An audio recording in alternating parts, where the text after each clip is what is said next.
하나님께서 우리에게 주시는 말씀은 마가복음 말씀입니다. 마가복음 7장 24절에서 30절까지 말씀입니다. 마가복음 7장 24절에서 30절까지 말씀입니다. 제가 가진 성경 신약 성경 65면에 있습니다. 마가복음 7장 24절에서 30절까지 말씀입니다. 제가 먼저 한 절 읽고 한 절씩 교독하도록 하겠습니다. 예수께서 일어나사 거기를 떠나 두로 지방으로 가서 한 집에 들어가 아무도 모르게 하시려 하나 숨길 수 없더라. 이에 더러운 귀신 들린 어린 딸을 둔 한 여자가 예수의 소문을 듣고 곧 와서 그 발 아래 엎드리니 그 여자는 헬라인이요 수로보니게 족속이라 자기 딸에게서 귀신 쫓아내 주시기를 간구하거늘 예수께서 이르시되 자녀로 먼저 배불리 먹게 할지니 자녀의 떡을 취하여 개들에게 던짐이 마땅치 아니하니라. 여자가 대답하여 이르되 주여 올소이다마는 상 아래 개들도 아이들이 먹던 부스러기를 먹나이다. 예수께서 이르시되 이 말을 하였으니 돌아가라 귀신이 내 딸에게서 나갔느니라 하시매 함께 읽겠습니다. 여자가 집에 돌아가 본즉 아이가 침상에 누웠고 귀신이 나갔더라. 아멘. 하나님의 말씀입니다. 네, 오늘은 마지막 때 그리스도인 19번째 시간입니다. 수로보니게 여인에게 베푼 은혜라는 제목으로 말씀을 나누겠습니다. 문제를 잘 보면 답이 있다. 문제 속에 답이 있다라는 말을 들어보신 적이 있으실 겁니다. 오늘 본문이 딱 그렇습니다. 이 수로보니게 여인에 관한 본문인데 이 본문을 푸는 키워드가 바로 수로보니게라는 그 단어에 있기 때문입니다. 예수님은 오늘 두로 지방으로 가십니다. 본문 24절 보니까요. 예수께서 일어나사 거기를 떠나라고 말씀을 합니다. 이 거기라는 말은 앞전에 사역했던 곳을 이야기합니다. 게네사렛입니다. 이 게네사렛은 갈릴리 호수 서안의 평원 지역입니다. 그런데 이 두로 지방은 이방 땅입니다. 오늘 그 수로보니게 족속이란 말도 이 수로, 시리아 그리고 보니게, 페니키아 그러니까 시리아의 페니키아 족속을 의미합니다. 여기 두로는요 페니키아의 상업 그리고 재물, 권력의 중심지였습니다. 고대로부터 두로는 해양 제국을 만들고 식민지를 개척하면서 지중해와 대서양 지역에서 무역을 통해서 엄청난 부와 명예, 권세를 지닌 그런 나라였습니다. 역사를 거슬러 올라가 보면 두로의 유명한 왕이 나오는데 바로 히람이라고 들어보셨을 겁니다. 이 사무엘하 5장, 열왕기상 5장, 그리고 역대상 14장 곳곳에 나오는 이름입니다. 그때 두로 왕 히람이 이 다윗의 집과 그리고 하나님의 성전을 짓는데 엄청난 양의 목재와 그리고 일꾼을 제공합니다. 성경 사전을 찾아보니까요, 두로 사람들은 이 염색약품, 영색 상품이죠. 그리고 목재, 곡식, 기름, 포도주, 금속 상품, 노예, 이런 수많은 상품을 배에 싣고 이 지중해 무역을 장악을 한 겁니다. 수많은 상업 식민지를 두면서요 지중해 동부의 찬란한 그런 전성기를 누립니다. BC 887년경에 이 페니케의 에트발 1세는요 그 당시에 750m나 되는 긴 방파제를 갖춘 애고팡을 건설을 합니다. 그 당시 최첨단 시설인 이 항구를 통해서요 외교뿐만이 아니라 상업에서도 두로의 영향력을 펼쳐나갑니다. 많은 식민지를 거느립니다. 이 에트발 1세의 딸이 누구냐면요. 그 유명한 이 아합의 딸, 아합의 아내죠. 이세벨입니다. 이 이세벨이 북이스라엘에서 그렇게 큰 소리 칠 수 있는 이유가 뭐였냐? 바로 친정이 잘 살기 때문입니다. 힘이 있거든요, 친정이. 워낙 친정이 강대국이니까 북이스라엘이 끽소리 못하는 겁니다. 북이스라엘도 잘 사는 나라랑 사돈 맺어가지고 뭐 얻으려는 게 있겠죠. 물론 우상 숭배만 하고 이렇게 안 좋은 영적으로 안 좋은 것만 많이 넘어왔지만요. 이 득보려고 그렇게 사돈을 맺은 거겠죠. 그래서 결혼을 한 겁니다. 그 나라의 힘 보고 재산 보고 결혼했다가 그게 망하는 지름길이 됐죠. 요는 이 두로는 옛날부터 잘 사는 도시 국가였다라는 것입니다. 제가 부산 신성교회에 처음 왔을 때 일입니다. 부산 외곽에서 목회하시는 목사님께서 저에게 이런 말을 했습니다. 그래도 해운대 신도시는 성도들이 수준이 있어요. 이렇게 얘기를 하는 거예요. 물론 서울 사람들 입장에서 보면 부산은 다 촌이긴 하겠지만 그래도 해운대 지역은 다른 동네에 비해서 사는 그런 수준이 평균적으로 높다는 거예요.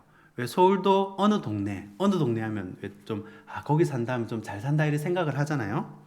이 두로 지역이 이렇다는 거예요. 두로에 산다 이러면 사는 수준이 어떻게 해요? 다 평균적으로 높다는 것이죠. 돈이 있습니다. 게다가 26절 말씀을 보면요. 그 여자는 헬라인이요 수로보니게 족속이라 라고 기록을 합니다.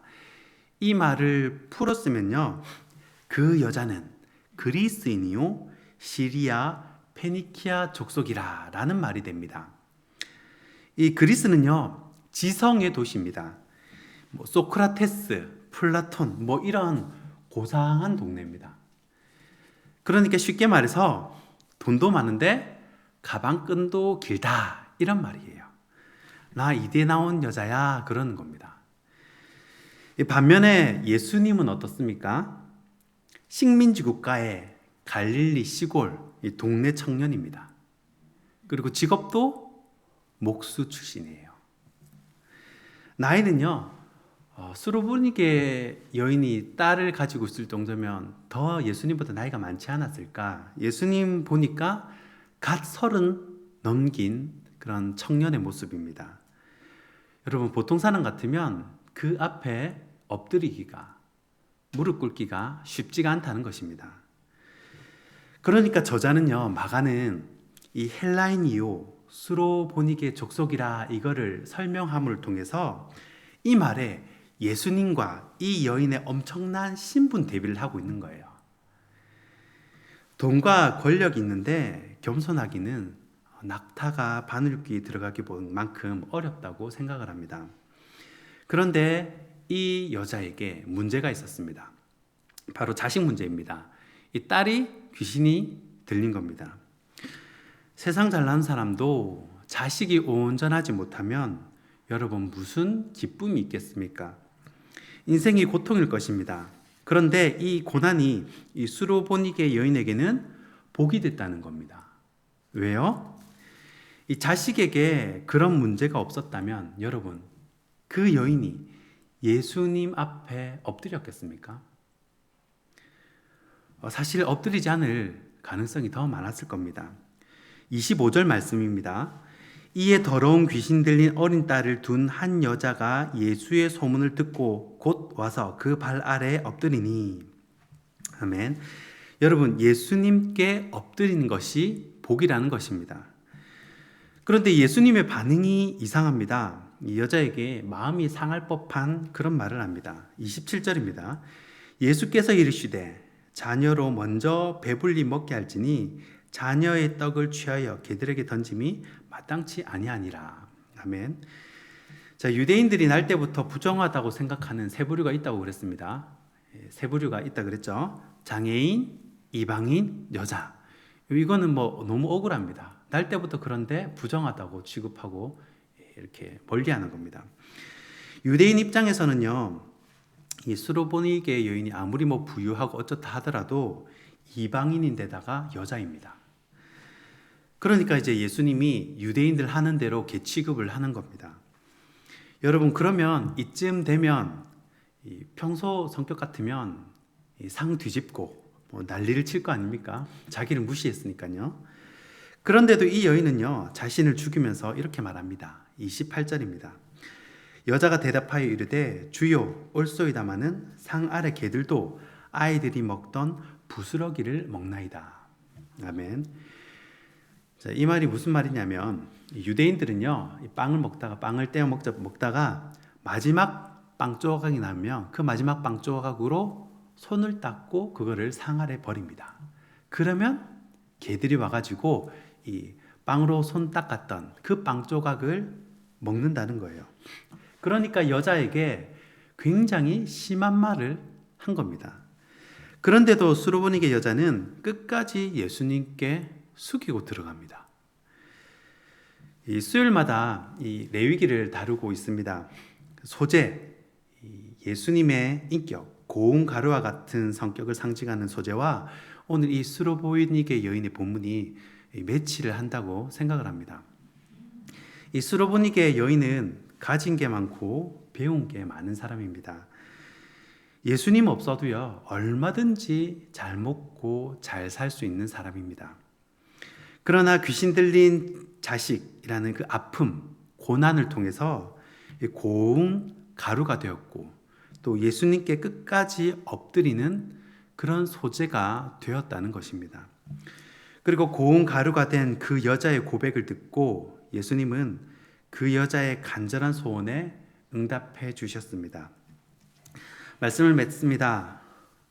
저는 오늘 본문을 보면서 물론 수로보니게 여자에게 온전하지 못한 자식으로 말미암는 그런 아픔이 있었지만 최고의 수혜자는 바로 수로보니게 여인이었다고 생각을 합니다. 이 여인은 자신의 고난, 고통으로 말미암아 예수님께 엎드렸고 그 엎드림, 낮아짐, 가루가 됨으로 말미암아 딸도 고침을 받고 자신도 구원을 얻는 놀라운 축복을 얻었다는 것입니다. 주님은 우리에게 선물을 주실 때 종종 이 고난이라는 포장지에 싸서 주실 때가 있습니다. 겉에서 보면 고난인데 한꺼풀만 벗겨보면 그것이 엄청난 축복이라는 말씀입니다. 예수님께 엎드림으로 고난 속에 감춰진 하나님의 멋진 선물을 발견하는 저와 여러분이 되길 주님의 이름으로 축원합니다. 함께 기도하겠습니다.